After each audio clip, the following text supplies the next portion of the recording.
و مالک مدبر و منتظم ہے، اور درود و سلام و آئے ہوئے تمام انبیاء کرام پر، خصوصیت کے ساتھ آخری نبی محمد عربی صلی اللہ علیہ وسلم پر، جو تمام جہانوں کے لیے رحمت، ہدایت اور بشیر و نذیر بنا کر بھیجے گئے۔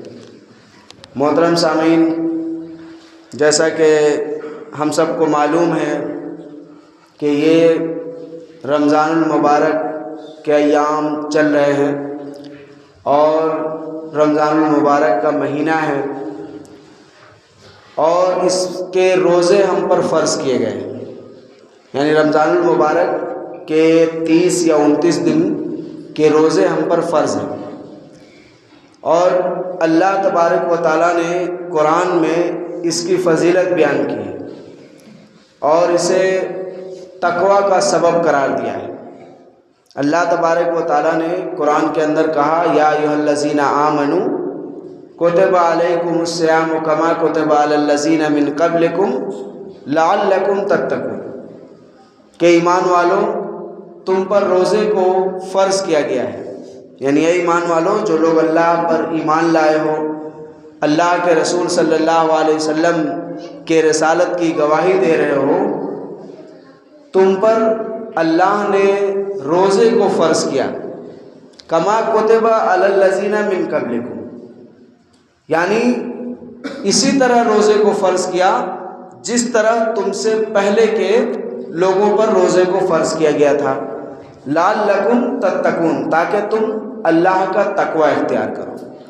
اس آیت میں اللہ نے روزے کی فضیلت کے ساتھ ساتھ یہ بات بھی واضح کر دیا کہ یہ عمل صرف تمہیں نہیں دیا گیا، بلکہ تم سے پہلے کی بھی جتنی میری امتیں گزری، جن میں انبیاء اور رسول اور کتابیں آئیں، ان سب کو اس بات کی وصیت کی گئی کہ وہ روزہ رکھیں، اللہ کے لیے، اللہ کی رضا کے لیے، اللہ کا تقوی اختیار کرتے ہوئے روزہ رکھیں۔ مقصد بتایا گیا تقوی۔ تقوی کے تعلق سے میں نے آپ کو بتایا تھا کہ لفظ تقوی بہت وسیع معنی رکھتا ہے۔ اس کا اصل مادہ واقعہ ہے، واقعہ مطلب کسی چیز سے بچنا یا اپنے آپ کو بچانا اور محفوظ کرنا۔ بدمعاشی کر رہے ہو؟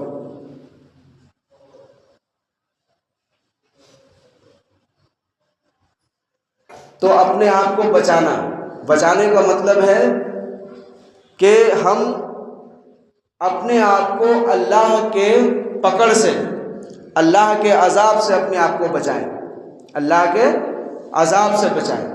یہ ہے تقوی کا اصل معنی، جو مفہومی طور پر ہم ترجمہ کرتے ہیں کہ اللہ سے ڈرو۔ اس کا لفظی اور لغوی ترجمہ ہوا اللہ سے بچو، یعنی اللہ کے سزا سے، اس کے عذاب سے، اس کے پکڑ سے بچو، یہ اصل مفہوم ہے۔ تو اس کا مفہومی ترجمہ میں ہم کہتے ہیں اللہ سے ڈرو، ٹھیک ہے، کوئی مذائقہ نہیں ہے۔ تو یہاں اللہ وہی کہہ رہا ہے کہ تم اللہ کا تقوی اختیار کر سکتے ہو اس عمل کے ذریعے۔ یہ روزہ کا عمل ہے اور صوم کا عمل ہے، اس سے تم اللہ کا تقوی کس طرح اختیار کرو گے کہ اللہ تبارک و تعالیٰ کے عذاب سے بچو گے۔ اللہ تبارک و تعالیٰ نے تمہیں اس میں اپنے زبان کی، اپنے نگاہ کی اور دیگر چیزوں کی حفاظت کی جو ذمہ داری عطا کی ہے، اس ذمہ داری کو نبھانا ہے، اس ذمہ داری کو نبھانا ہے۔ جیسا کہ حدیث کے اندر موجود ہے کہ اس شخص کا روزہ نہیں، یعنی اس شخص کے روزے کا کیا فائدہ کہ جو روزے کی حالت میں بھی جھوٹ بولنا، غیبت کرنا اور فحش باتیں کرنا نہ چھوڑے۔ تو ایسے روزے دار کا بھوکا پیاسا رہنا اللہ کے یہاں کوئی معنی نہیں دیتا۔ تو یہ واضح کیا گیا ہے کہ ان سب چیزوں کو اس میں بچنا ہے، اس سے دور رہنا ہے۔ اسی طرح سے جب ہم اور مزید دیکھتے ہیں تو ہمیں پتہ چلتا ہے کہ روزہ جو ہے جسمانی بیماریوں سے بھی بچاتی ہے۔ جسمانی بہت ساری بیماریاں، ابھی حال ہی میں ایک تحقیق بہت زیادہ سامنے آیا جس کو وائرل کیا جاتا ہے کہ جاپان کے ایک سائنٹسٹ نے اس بات کی وضاحت کی کہ آپ اگر کینسر کے جیسے مرض سے بچنا چاہتے ہیں تو آپ کو چاہیے کہ آپ 20-25 دن کے قریب بھوکے رہیں۔ تو یہ بھوکا رہنا یعنی اللہ نے فرض روزے کی صورت میں بھی دیا ہے اور نفل روزے کی بھی صورت میں دیا ہے کہ ہم ہر مہینے 3 روزہ رکھیں، سوموار اور جمعرات کا روزہ رکھیں، اسی طرح سے ایام 20 کا روزہ رکھیں، اسی طرح سے عاشورہ کا روزہ ہے، اس کے بعد شوال کا روزہ ہے، ذی الحجہ میں عرفہ کا روزہ ہے۔ تو یہ سب روزے جو ہمیں دیے گئے یہ اسی لیے تاکہ ہم اپنے بدن کو بھی بہتر رکھ سکیں اور اپنے ایمان کی بھی حفاظت کر سکیں اور اللہ کے عذاب سے اور دنیاوی مضرات سے اپنے آپ کو بچا سکیں۔ یہ تقویٰ کا مفہوم ہے۔ اللہ نے جو یہ بات کہی تو یہاں ہم کو اس طرح سمجھ لیجئے کہ جس تقویٰ کو ہم کہتے ہیں تو اس کا ترجمہ متقی اور پرہیزگار بھی ہوتا ہے۔ تو آپ جب جاتے ہیں ڈاکٹر کے پاس تو ڈاکٹر کہتا ہے آپ کو یہ مرض ہے، اس مرض میں آپ کو ہم یہ دوا دیتے ہیں، لیکن آپ کو اس میں ان چیزوں سے پرہیز لازم ہے، تو وہاں آپ تقویٰ اختیار کر لیتے ہیں۔ یعنی ڈاکٹر کی بات پر آپ زبردست طریقے کا تقویٰ اختیار کرتے ہیں کہ ان چیزوں سے اپنے آپ کو پرہیز کر لیتے ہیں، بچا لیتے ہیں تاکہ آپ ٹھیک ہو جائیں۔ لیکن اللہ وہی کہہ رہا ہے کہ ان معاملات میں تم اپنے آپ کو بچاؤ، یعنی تم اگر ایمان والے ہو تو تمہیں ان چیزوں سے پرہیز کرنا ہے، وہاں آپ نہیں بچا پاتے ہیں اپنے آپ کو۔ تو یہ غور کرنے والی بات ہے۔ روزہ کا مقصد، روزہ کے فرض ہونے کا مقصد اللہ کو اس عبادت کا ہم امت محمدیہ یا دیگر امتوں کو دینے کا مقصد یہی ہے، اس سے زیادہ اور کچھ نہیں۔ تو یہ بات اللہ نے قرآن میں بیان کیا، اس کے ساتھ ہی اللہ تبارک و تعالیٰ نے کچھ اس کے مسائل بھی بیان کیے تاکہ ہم ان مسائل کے ذریعے اس روزے کو اور بھی بہتر بنا سکیں۔ تو اس مسائل کے اندر سب سے پہلی جو چیز آتی ہے وہ ہے نیت کا مسئلہ۔ نیت کا مسئلہ، نیت کا مسئلہ کیا ہے کہ ہم جیسے روزے کے تعلق سے خاص کر کے اور دیگر عبادتوں کے تعلق سے بھی ہے کہ نیت کرنا شرط ہے۔ جیسے کہ روزے کے تعلق سے خاص یہ بات موجود ہے حدیث کے اندر کہ نیت رات میں ہی طلوع فجر سے کر لینی چاہیے، طلوع فجر سے پہلے رات میں ہی روزے کی نیت کر لینا چاہیے۔ اگر ہم روزے کی نیت نہیں کیے ہیں تو ہماری روزہ جو ہے، ہمارا روزہ یہ کیا ہے، درست نہیں ہوگا۔ اب یہاں سوال آتا ہے کہ روزے کے لیے جو اللہ کے رسول نے کہا کہ ہم کو نیت رات کو ہی کر لینا ہے، اگر ہم رات کو نیت نہیں کرتے ہیں تو ہمارا روزہ بہتر اور درست نہیں ہوگا۔ تو ہم روزہ کے لیے نیت کیسے کریں؟ روزہ کے لیے نیت کیسے کریں؟ تو کہنے کا مطلب ہے کہ شریعت نے روزہ کے لیے یا دیگر عبادتوں کے لیے جو نیت کو دار و مدار رکھا ہے اس کے لیے اس نے کوئی الفاظ متعین نہیں کیے ہیں۔ کیا سمجھ میں آئی بات؟ اس کے لیے کوئی الفاظ متعین نہیں ہوا ہے۔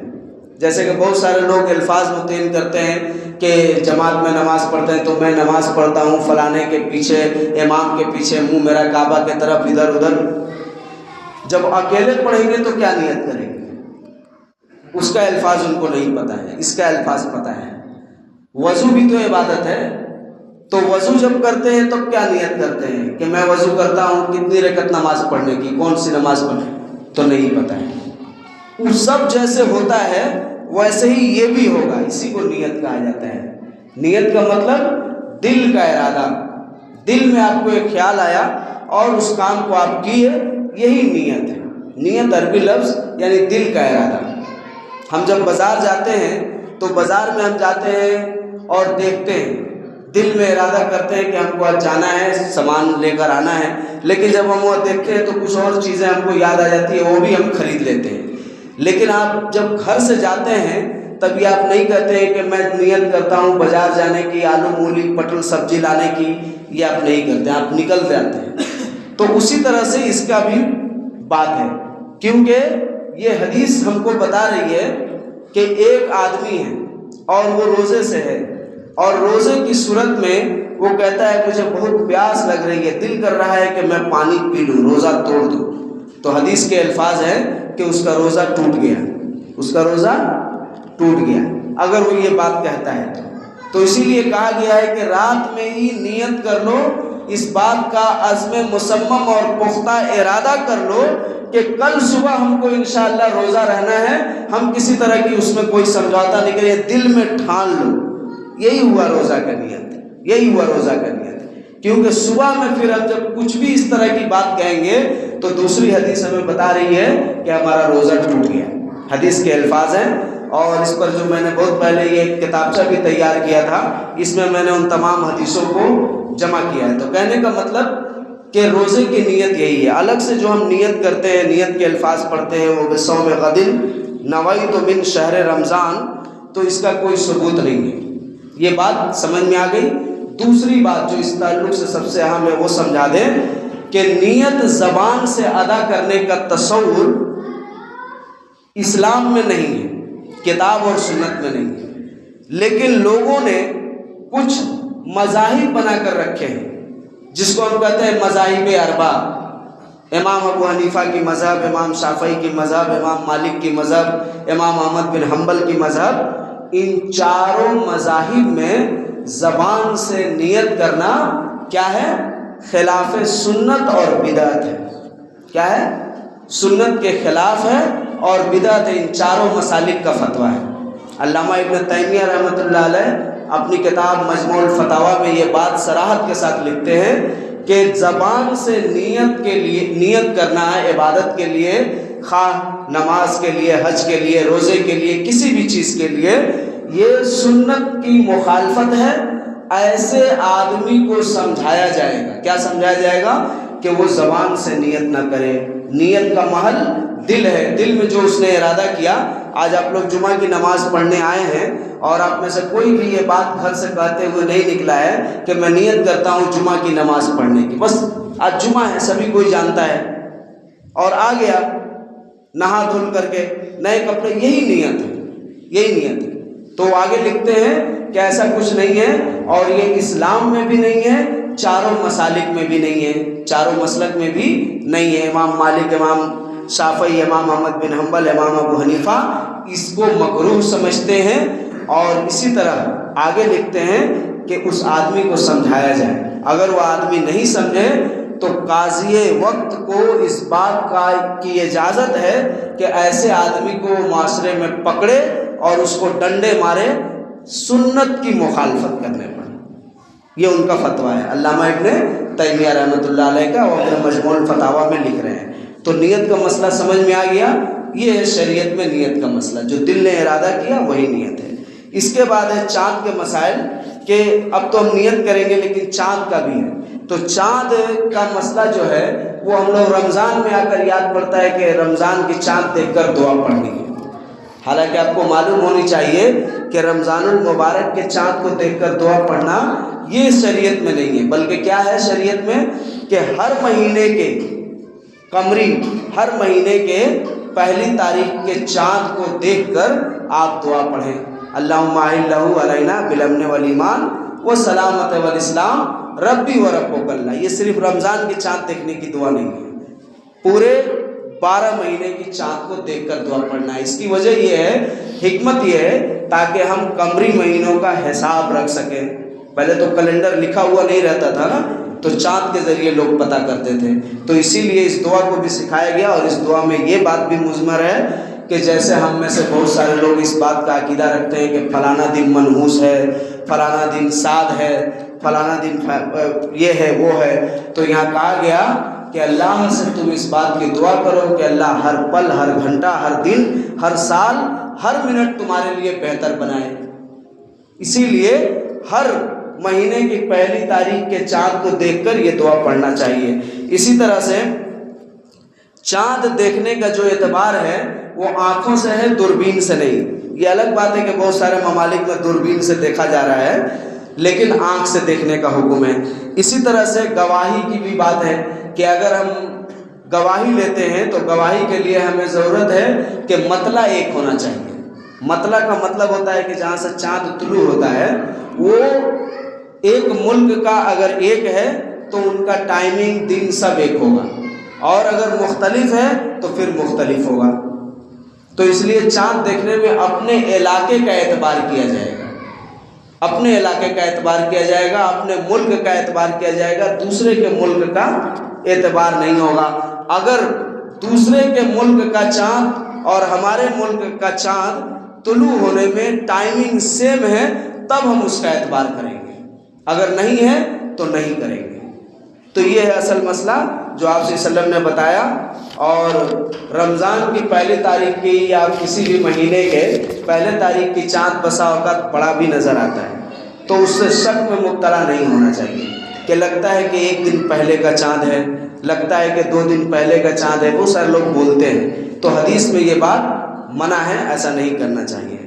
اور اسی طرح سے اس کے بعد جب آتا ہے کہ اب ہم روزہ کریں گے تو سحری کے مسائل ہیں، یعنی سحری کب کھانا ہے، کتنے ٹائم تک کھانا ہے، کہاں تک کھانا ہے، یہ باتیں آ جاتی ہیں۔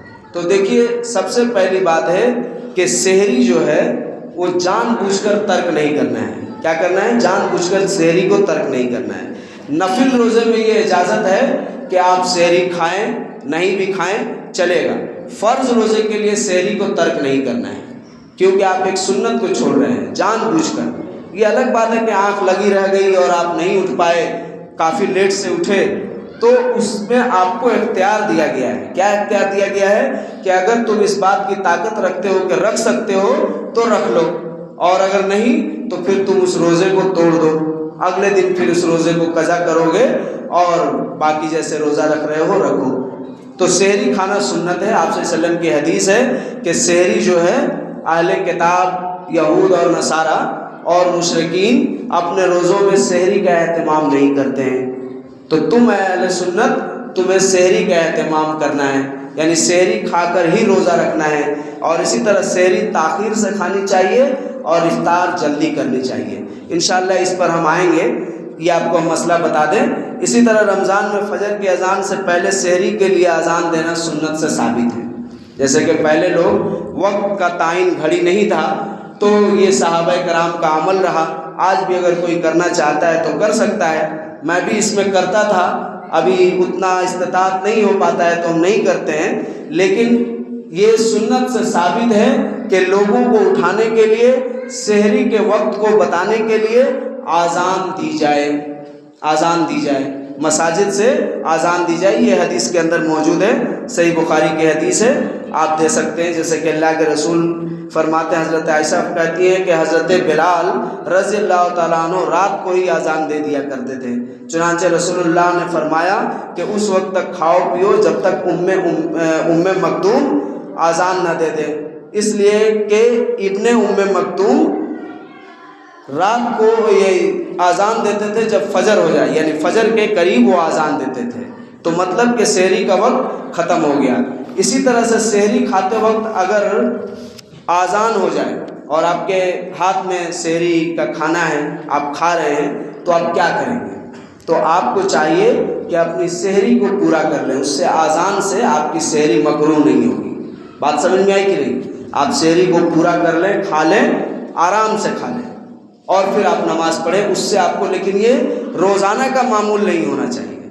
کبھی ایسے ہو جائے تو اس صورت میں آپ آذان دیکھتے ہی فوراً بند کر دیتا ہے آدمی، یا پھر یہ سوچتا ہے کہ اب تو آذان ہو گئی، اب کھا کر کیا فائدہ، تو چھوڑ دیتا ہے، تو یہ دونوں ہی غلط ہے۔ شریعت نے آپ کو اجازت دی ہے کہ آپ کھائیں پئیں اور اپنے سحری کو پورا کریں۔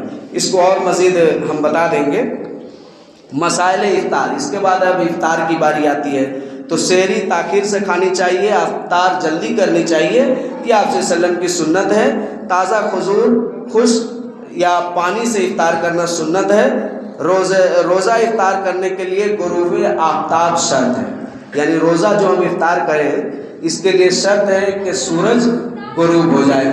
سورج غروب ہونے سے پہلے افطار کرنا مکروہ ہے، اور اسی طرح سے سورج غروب ہو جانے کے بعد چاند ستاروں کے نکلنے تک افطار کو مؤخر کرنا یہ بھی مکروہ ہے اور ناپسندیدہ ہے۔